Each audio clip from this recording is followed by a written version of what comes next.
Good evening students, आप सभी का स्वागत है मेरे यूट्यूब चैनल पर। आई होप आप सभी को यहाँ पे अपने शिक्षा से संबंधित वीडियोस मिल रहे होंगे और आपके डाउट्स जो हैं वो सॉल्व हो रहे होंगे। और आज हम पढ़ने वाले कक्षा 10th में आने वाले वाक्य। चलिए स्टार्ट करते हैं। देखिए, वाक्य क्या होते हैं? सार्थक जो शब्द होते हैं, सार्थक मतलब जिनका अर्थ होता है स प्लस में अर्थक, सार्थक, ठीक है, अर्थ के सहित। सार्थक शब्दों की व्याकरण के नियमों के अनुसार जब व्यवस्था यानी मतलब क्रमबद्ध जब वो लगे रहते हैं, व्यवस्थित रूप में जब वो लगे रहते हैं, तो वह व्यवस्था वाक्य कहलाती है। ठीक है, जैसे हम कहते हैं कि राम बाजार जाता है।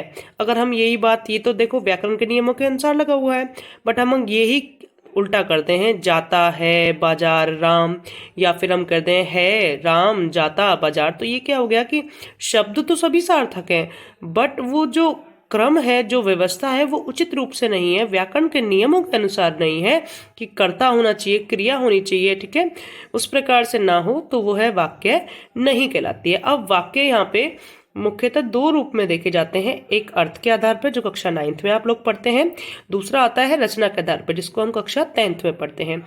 अर्थ के आधार पर 8 होते हैं, जिनमें फर्स्ट होता है आपका विधानवाचक। ठीक है, विधानवाचक क्या होता है? जहां पे सरल, ठीक है, बिल्कुल सीधी बात होती है, कार्य के होने का केवल बोध होता है कि भाई वो कार्य किया जा रहा है, वहां पे विधानवाचक होता है।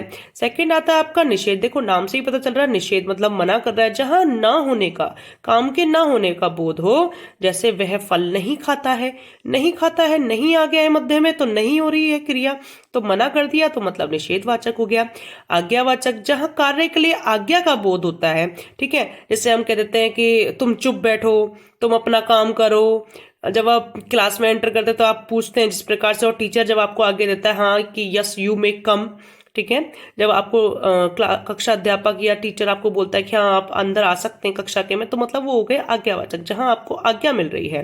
प्रश्नवाचक, जहां प्रश्न किया जा सके, जैसे तुम कहाँ जा रहे हो, तुम क्यों जा रहे हो, तुम कब आओगे, जहां पे भी प्रश्न रूपी जो प्रश्न होते हैं वो पूछे जाते हैं, वहां प्रश्नवाचक होता है। विस्मयवाचक हम सभी जानते हैं, जहां अचानक से कभी दुख सुख, ठीक है, आश्चर्य की स्थिति हो जाती है, तो वहां पे हम विस्मयवाचक लगाते हैं। जैसे मान लीजिए अरे इतनी लंबी रेलगाड़ी, तो हमें क्या होगा? आश्चर्य हुआ कि इतनी लंबी रेलगाड़ी, ठीक है, वाह क्या सुंदर दृश्य है, जहां सुख दुख की अनुभूति होती है, ठीक है, विस्मयवाचक, जहां एकदम से आती है वो चीजें।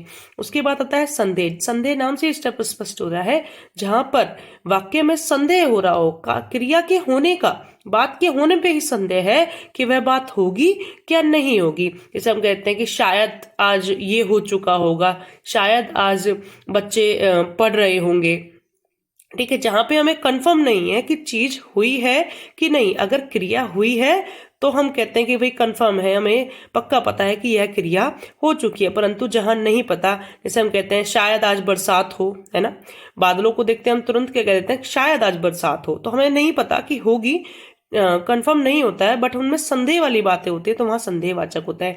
इच्छावाचक, जहां हम अपने मन की इच्छाओं को, शुभकामनाओं का बोध कराते हैं, जैसे ब्लेसिंग्स होती हैं जो कि भगवान करे तुम्हारा भला हो, ठीक है, भगवान करे आप खुश रहें, आपकी यात्रा मंगलमय हो, जहां ब्लेसिंग्स होती हैं, ठीक है, वहां पे। संकेतवाचक, जहां एक वाक्य के द्वारा दूसरे वाक्य की ओर संकेत किया जाता है, अर्थात एक वाक्य दूसरे वाक्य पे हमेशा निर्भर होगा। जैसे वर्षा होती तो फसल अच्छी होती, ठीक है, बच्चे पढ़ते तो अवश्य पास होते। पास होते कब? जब वो पढ़ते। तो हम इस प्रकार से ये 8 होते हैं। आप नीचे एक एक एग्जाम्पल इस तरीके से देख सकते हैं, यहाँ पे मैंने सभी के एक एग्जाम्पल लिखे हैं। ये आपका विधानवाचक का है। फर्स्ट जैसे नॉर्मल है, श्याम खाना खा चुका है, सीधी सी बात है, एक क्रिया हो रही है, एक उद्देश्य है। तो ये सेकंड देखिए कि मैंने यह नहीं तोड़ा है, मना कर दिया कि मैंने यह क्रिया नहीं की है। थर्ड देखिए आज्ञावाचक, तुम अपना काम करो, जहां आज्ञा दे दी जाए। चौथा देखिए प्रश्नवाचक, क्या तुम कल जा रहे हो, तो क्या पूछ लिया, मतलब प्रश्न पूछ लिया। अब आप देखिए पांचवा, देखिए पांचवा क्या कहता है, ओह यह टूट गया, विस्मयवाचक, ठीक है। उसके बाद में छठा देखिए कि शायद संदेहवाचक, शायद माँ सो चुकी होगी, उनको नहीं पता कि उनकी माँ सो चुकी है कि नहीं, तो वो कह रहे हैं कि शायद माँ सो चुकी होगी। उसके बाद 7वां देखिए, जहां इच्छावाचक होता है भगवान तुम्हारा भला करे। 8वां देखिए, संकेतवाचक, वर्षा होती तो फसल अच्छी होती। ठीक है, उसी प्रकार से देखिए यहाँ पे आइए रचना के आधार। रचना के आधार पर 3 प्रकार का वाक्य होता है कक्षा 10th में जब हम पढ़ते हैं, सरल वाक्य, मिश्र वाक्य, संयुक्त वाक्य।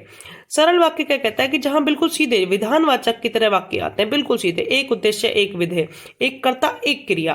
ठीक है, उद्देश्य का मतलब क्या हो जाता है हमारा कर्ता, और विधेय का मतलब क्रिया। ठीक है,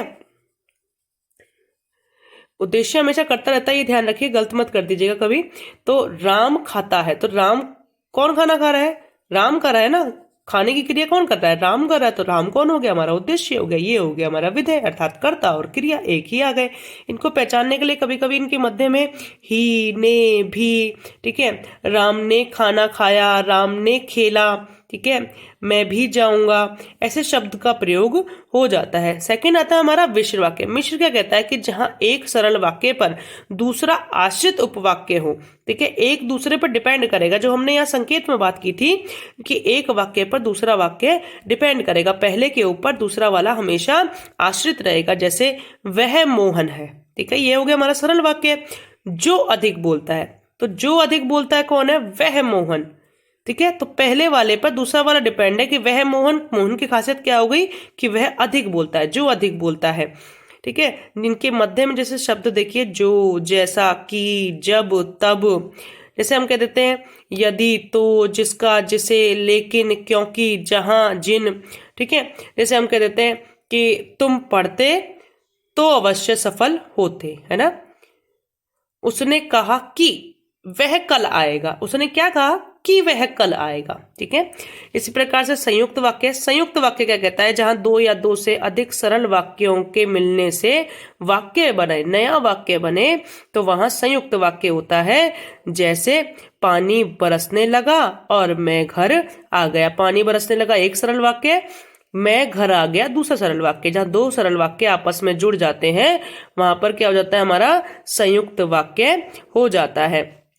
जैसे देखिए इसमें क्या क्या आता है कि गीता बोलती है और सीता या रीमा सुनती है।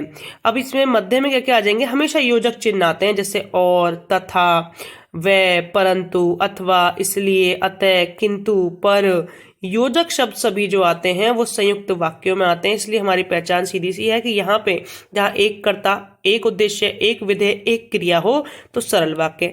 जहाँ एक सरल वाक्य के पीछे पीछे दूसरा आश्रित उपवाक्य भी आए तो वह मिश्र वाक्य, जिनकी पहचान हमेशा की, जब, तब, जो, जिसे, ठीक है, तो, यदि, जहां इनसे होती है। संयुक्त वाक्य क्या कहता है कि जहां 2 सरल वाक्य मिलके, 2 या 2 से अधिक सरल वाक्य मिलके आए और उनके मध्य में हमेशा योजक चिन्ह का प्रयोग हो तो वे संयुक्त वाक्य बन जाते हैं। जैसे और, तथा, व, परंतु, किंतु, अथवा, इसलिए, अतः आदि। ये तीनों वाक्य क्या हो गए, एक देखिए सरल वाक्य जहां एक उद्देश्य एक विधेय, मिश्र वाक्य जहां एक सरल वाक्य दूसरा आश्रित वाक्य, ठीक है, और संयुक्त वाक्य जहां 2 सरल वाक्यों के मिलने से एक नया वाक्य मिलके बनता है और उनके मध्य में योजक चिन्हों का प्रयोग होता है। उम्मीद है आप सभी को ये समझ में आ गए होंगे। वीडियो देखने के लिए धन्यवाद।